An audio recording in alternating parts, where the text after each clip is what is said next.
할렐루야, 안녕하세요. 콜로라도 스프링스에 있는 한미감리교회를 담임하고 있는 목사 김태준입니다. 오늘도 또 기현 TV 묵상 시간을 통해서 여러분과 함께 은혜를 나누게 되어 감사합니다. 오늘 함께 보실 하나님 말씀을 창세기 42장 18절에서 25절까지의 말씀 되겠는데요, 제가 봉독해 드리겠습니다. 사흘 만에 요셉이 그들에게 이르되 나는 하나님을 경외하노니 너희는 이같이 하여 생명을 보존하라. 너희가 확실한 자들이면 너희 형제 중 한 사람이 그 옥에 갇히게 하고 너희는 곡식을 가지고 가서 너희 집안에 굶주림을 구하고 너희 막내 아우를 내게로 데리고 오라. 그러면 너희 말이 진실함이 되고 너희가 죽지 아니하리라 하니 그들이 그대로 하니라. 그들이 서로 말하되 우리가 아우의 일로 말미암아 범죄하였도다.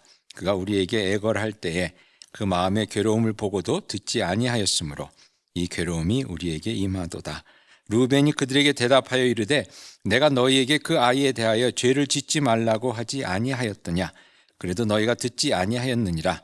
그러므로 그의 핏값을 치르게 되었도다 하니 그들 사이에 통역을 세웠으므로 그들은 요셉이 듣는 줄을 알지 못하였더라.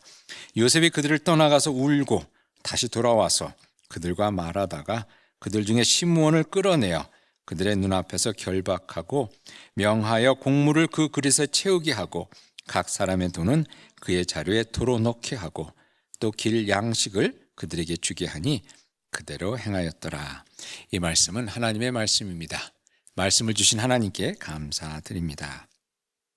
오늘 본문에 나오는 창세기 42장을 보게 되면 요셉의 형제들이 양식을 구하러 애굽으로 오는 그 이야기가 나옵니다. 그래서 애굽에 와서 양식을 구하러 왔는데 그 양식을 나눠주는 사람이 요셉이었죠. 애굽의 국무총리가 된 요셉이 양식을 나눠주는데 형제들은 저를 알아보지 못하고 저들이 노예로 판 자신들의 동생이 그 애굽의 국무총리가 되었으리라고는 꿈에도 생각을 못했겠죠. 그래서 아무튼 곡물을 얻기 위해서 이제 요셉 앞에 섰는데 요셉이 스파이로 그들을 몰아갑니다. 너희들은 이 애굽 땅을 정탐하러 온 스파이다. 그래서 3일을 가두게 되죠. 그리고 나서 이제 그들이 그렇지 않다는 것을 증명하기 위해서 오늘 본문에 보니까 한 사람을 인질로 두고 또 저들이 얘기하다 보니까 막내 벤자민 얘기를 한 거예요.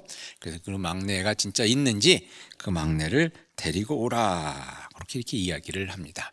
그런 얘기를 듣고선 이 형제들이 막내 벤자민을 데려오기가 쉽진 않았거든요.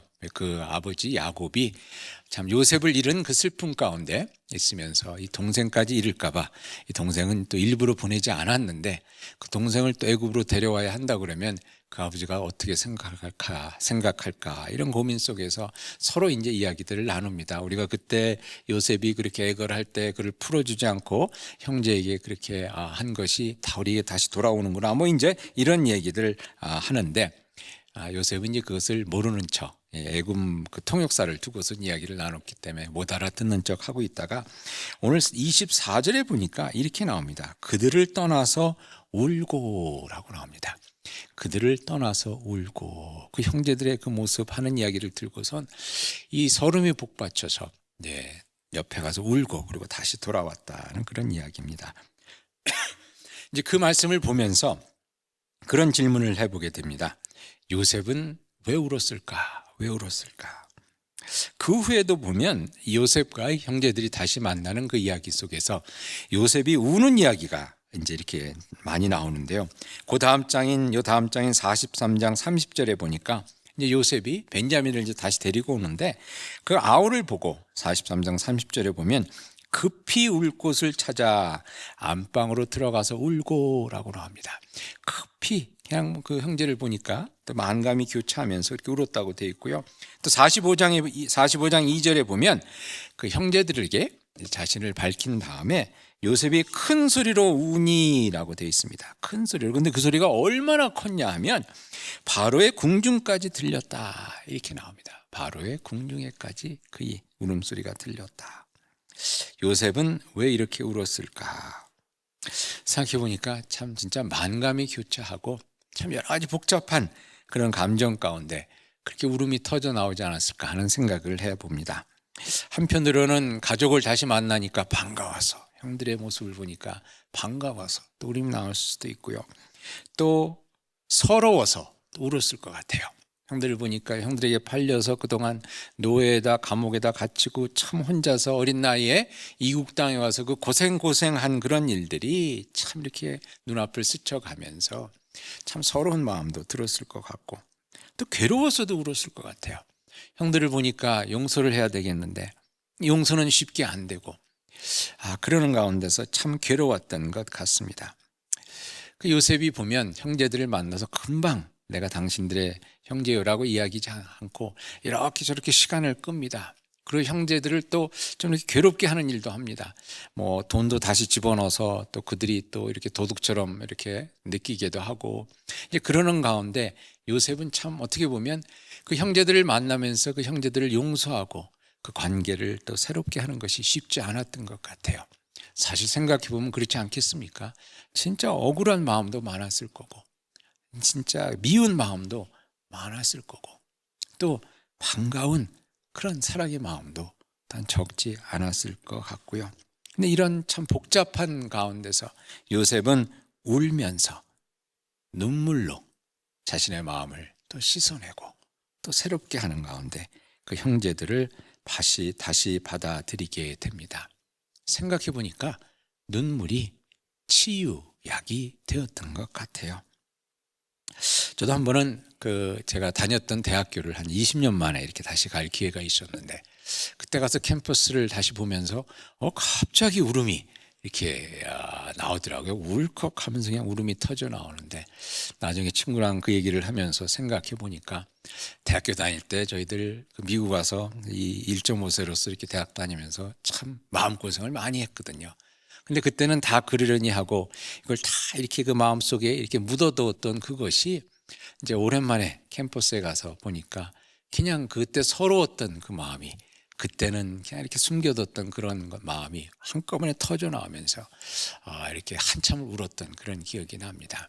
그러면서 그때 제 자신에게 참 수고했다, 고생했다, 잘했다 이렇게 말해줄 수 있는 가운데 참 위로를 받았던 그런 기억이 있는데요. 그리고 또 한 번은 부흥회 때 바로 이 말씀이었던 것 같아요. 요셉의 이야기를 부흥 강사님이 해주시면서 용서에 대한 이야기를 하시는데, 그때까지 용서 못하고 있던 그런 사람들이 있었습니다. 근데 그 사람들을 내가 용서해야지 하면서 그런 말씀을 받아들이는데 그게 참 힘들더라고요. 하나님, 너무 억울합니다. 하나님, 그 사람들 좀 한번 본때를 좀 보여주셔야 되는데 이렇게 용서하기에는 제가 너무 억울합니다. 그러면서 그때도 한참 울었던 그런 기억이 납니다.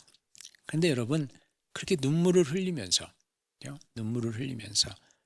어떤 과거에 그런 아팠던 마음들이 또 어느새 치유되고, 괴로웠던 마음들이 또 어느새 위로받고 새 힘을 얻게 되는 것을 또 경험하게 됩니다. 아마 여러분도 그렇게 눈물을 흘려보셨을 때가 분명히 있을 것 같아요. 서러워서, 아파서, 억울해서, 또 괴롭고 또 힘들어서. 시편에 보니까 그 눈물에 대한 말씀이 많이 나오는데 이런 구절들이 나옵니다.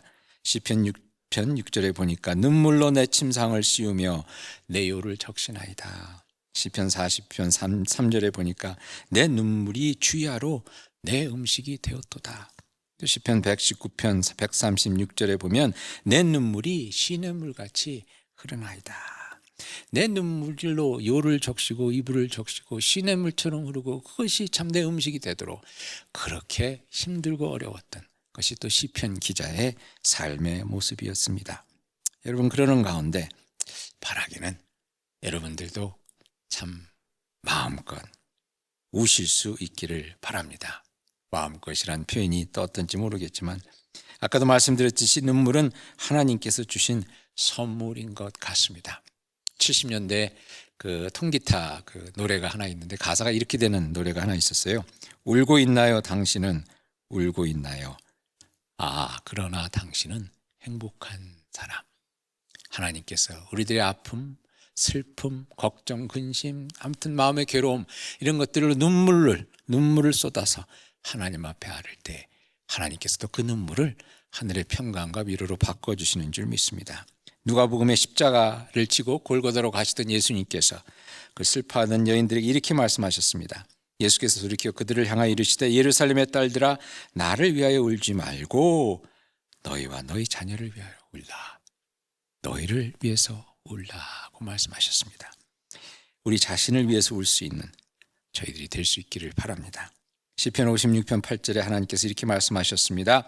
나의 눈물을 주의 병에 담으소서. 이것이 주의 책에 기록되지 아니하였나이까. 시편 기자가 고백하기를 하나님 내가 참 힘들고 어려워서 눈물이 많은데 요를 적시고 시냇물처럼 흐르는 이 눈물을 주님께서 병에 담으셔서 하나님 기억해 주실 줄 믿습니다 라고 강구하고 있습니다. 시편 84편 6절에 보니까 그들이 눈물 골짜기로 지나갈 때 그곳에 많은 샘이 있을 것이며 이른 비가 복을 채워주나이다. 눈물이 복의 축복의 비가 되어서 저희 가운데 내린다는 것입니다. 시편 126편 5절에 보니까 눈물을 흘리며 씨를 뿌리는 자는 기쁨으로 거두리리라. 또 이렇게 말씀하셨습니다. 여러분 힘들고 어려운 삶 꽁꽁 마음속에 그냥 묻어두어서 병들지 마시고 위로하시는 하나님이 우리를 눈물 가운데 만나 주시니 그 하나님 앞에서 그 눈물로써 구하고 고백하며 또 위로 받으실 수 있기를 바랍니다. 눈물을 흘릴 수밖에 없는 우리들의 인생 하나님께서 위로해 주십니다. 하나님께서 도와주십니다. 같이 기도하시겠습니다. 우리의 눈물을 아시는 주님, 우리도 알 수 없이 아픈 마음, 슬픈 마음, 우울해지는 마음, 미워지는 마음, 그 응어리들이 저희를 힘들게 합니다.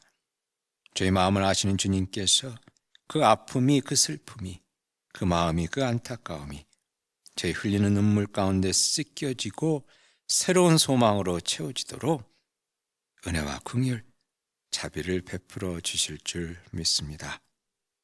감사하고 예수님의 이름으로 기도하옵나이다. 아멘. 주님의 위로와 평강이 넘쳐나는 여러분의 하루 되기를 또 축원합니다.